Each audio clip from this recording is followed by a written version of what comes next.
What's up, Vanity Friends? Welcome back to my channel. In today's video, malalaman mo kung ano In today's video, malalaman mo kung ano ba dapat ang i-take mong glutathione. So, Ishigaki Amino Classic White ba or itong Ishigaki Amino Premium White?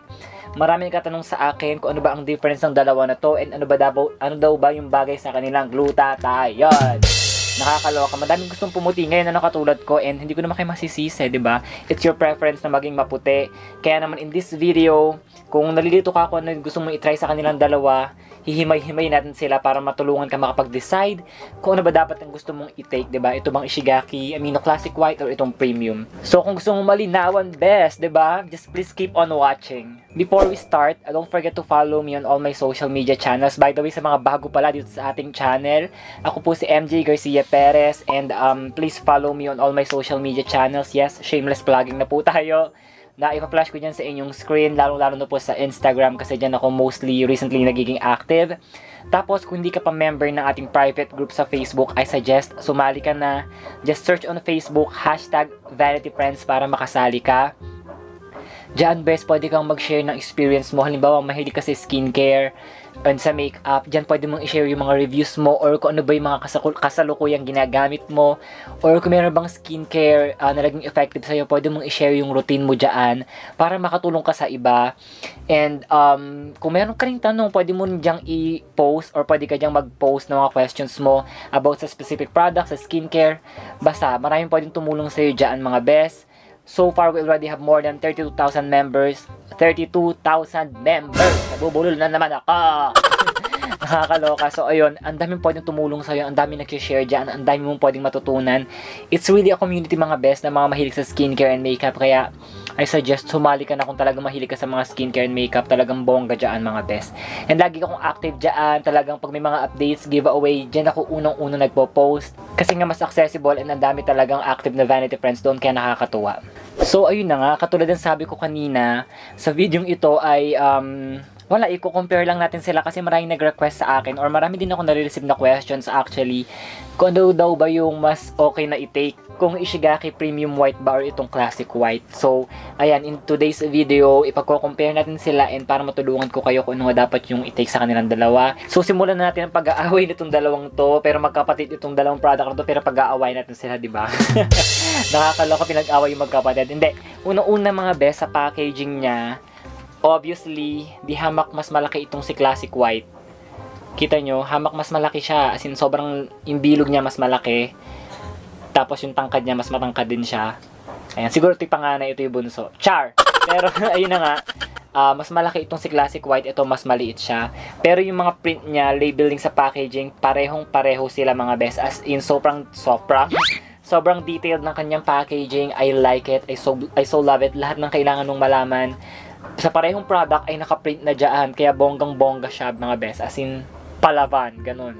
Pagdating naman sa sealed, ang same lang din siya. Pag binili mo to, meron nakarap dyan na plastic seal, tapos sa loob meron din siyang ganito.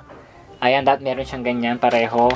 And katulad ng sabi ko sa mga nakakaraan kong video, huwag nyo itinatapon yung mga ganitong seal ha, kasi mahalaga yan, kahit hindi na siya dumidikit, ipatong mo lang siya dyan para at least yung freshness ng capsules mo is ma-maintain, tapos hindi siya mapasukan ng mga dumi, tapos ng mga moisture. Ayan, mahalaga din yan, pati mga cotton sa loob, huwag nyo itatapon yun. So sa packaging niya mga best, parehong-pareho silang panalo.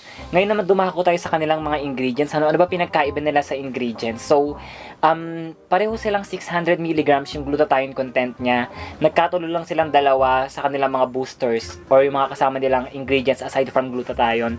So, unahin natin dito kay Premium White. Ang kasama ni Premium White, meron siyang NAC, meron siyang L-proline, L-methionine, and L-threonine. Ayun. And ito na namang si Classic, meron siyang NAC din. Meron siyang L-cysteine, wala naman ito nun. L-methionine, pareho silang meron. And ito pa isa na pinagkaiba.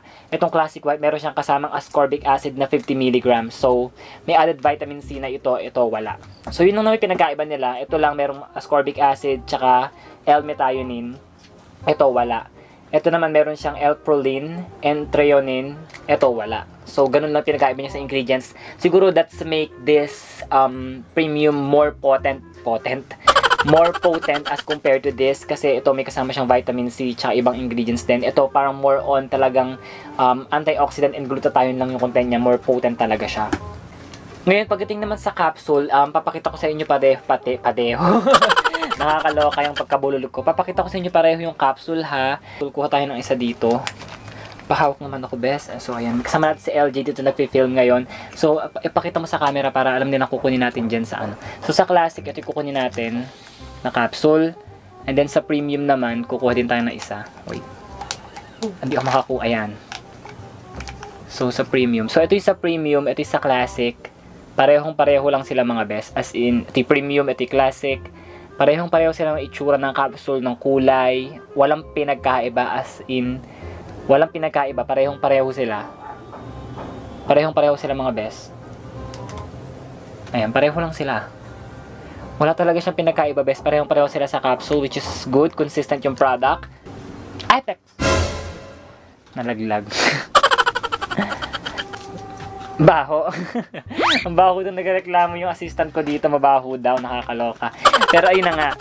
Ngayon naman, pag-usapan naman natin yung presyo ng init, nakakaloka. So, ano ba yung pinagkaiba nila sa presyo? Sa Ishigaki Amino Classic White, this one is 1,200 pesos. Ito namang Amino Premium White is 1,048 pesos. So, ang difference niya is more or less 150 pesos yung price difference niya. This one is 60 capsules, this one is 30 capsules. So, ganun, konti lang yung diferensya ng presyo niya mga best. And, ayun. Ano ba, yun yung pinagkaiba nila sa presyo, mas mahal lang to ng konti, and ito mas mura lang ng konti. Well, of course, kasi 30 capsules lang ito 60 capsules.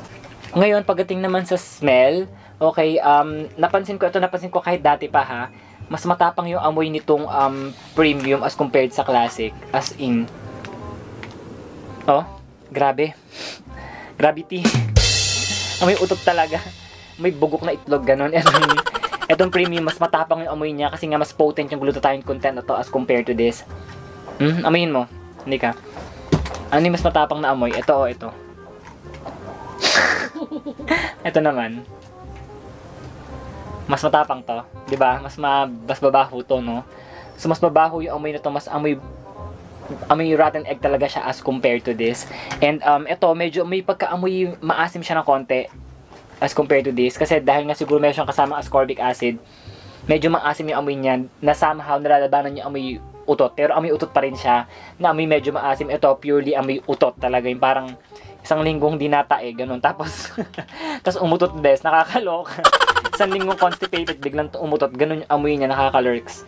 Ay, umalingaso siya sa buong kwarto, nakakaloka. Takpan na natin. Baho talaga mga best, nakakalurks.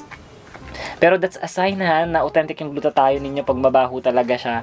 Yun talaga naturally amoy ng glutathione, amoy utot siya, amoy rotten egg, or amoy sulfur. So, ganun yung amoy niya. And ayun, sa smell, mas matapang amoy nitong mas maliit. Ang liit-liit mo lang, ang tapang-tapang na amoy mo as compared to this, nakakaloka ka. So, ngayon, dito na sila magkakatulo mga best, ano, sa effectivity, so efficacy nila. So, sino nga ba ang mas effective? Ito bang si Ishigaki Amino Premium White, or itong si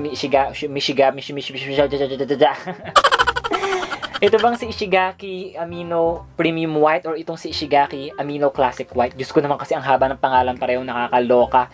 So, for me, ha, pareho silang effective. As in, super duper effective. And, ito pa yung napansin ko, sa pag-take ko pareho na to, parehong milkish white yung nag-effect nila sa akin. Nung tinake ko ito, milkish white yung nag-effect niya sa akin, as in glowing din siya. This one, milkish white din yung nag-effect niya sa akin. Pero for some, yung effect nitong Amino Classic White is yellowish siya. Lalo kung nag-start ka pa lang, kunyari medyo dark pa yung skin mo. Siguro that's also the reason why milkish white nag-effect niya sa akin, kasi medyo mapusyaw naman ay balat ko. Napaputi na lang talaga niya ng bongga. Okay, pero kung medyo dark pa yung skin mo, medyo brownish pa siya, magiging initial effect sa'yo na to is medyo big kapag yellowish siya. Kasi nung na-try ko yung unang-unang variant ng Ishigaki, yung ultra white nila, yun yung naging effect sa akin nun is medyo ma-yellowish talaga. Kasi nung time na tinetake ko yun, is talaga medyo brownish pa yung kulay ko, medyo may pigment pa ng medyo maitim, ganun. Kaya medyo naging ma-yellow yung unang effect niya sa akin. Pero ngayon, tinake ko siya na pangalawa, itong bagong formulation nila. Aba, best, milkish white na naging effect niya sa akin, as in bonggang-bongga. Or dahil nga siguro maputi na ako. So, for some, kung nag-start ka pa lang, baka medyo yellowish yung effect sa'yo na to. Eto, milkish white talaga yung effect niya. As in talagang ganun na talaga siya, bonggang-bongga siya. So, pareho sila nag-effective sa akin. Pareho kung gusto yung product na to, both of them are really effective.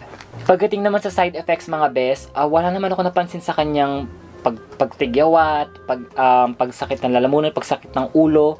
Pero isa na lang tip ko sa inyo, make sure na meron naman yung tiyan nyo pag iti-take nyo siya. Okay, kung acidic ka.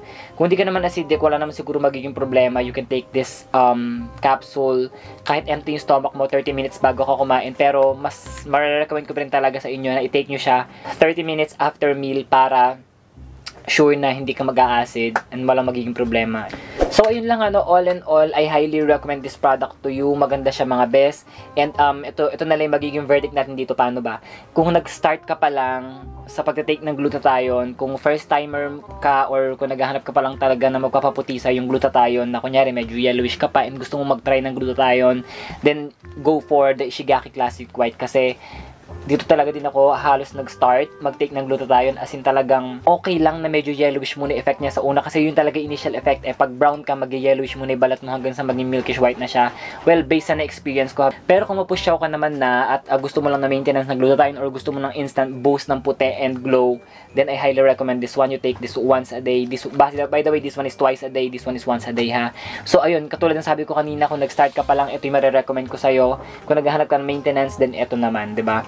Both of them are really effective. Pero kung tatanungin niyo talaga ako kung ano yung mas sulit bilhin talaga sa kanila, kahit ako yung nagsimula pa lang at kahit gusto kong gawing maintenance, then siguro mas piliin nyo ito kasi mas sulit siyang bilhin. Alam mo yan, 60 capsules siya, twice a day yung supply mo ng glutathione. Tapos mas konti na idadagdag mo, 'di ba? Parang almost 150 na idadagdag mo. 60 capsules na siya. Pero both of them are effective talaga. As in panalo. Magkaiba kasi talaga sila eh. Ito talagang potent yung glutathione content niya, and ito naman may kahalo na siyang ascorbic acid. So pili ka na lang best, 'di ba, kung ano yung mas hiyang sa'yo.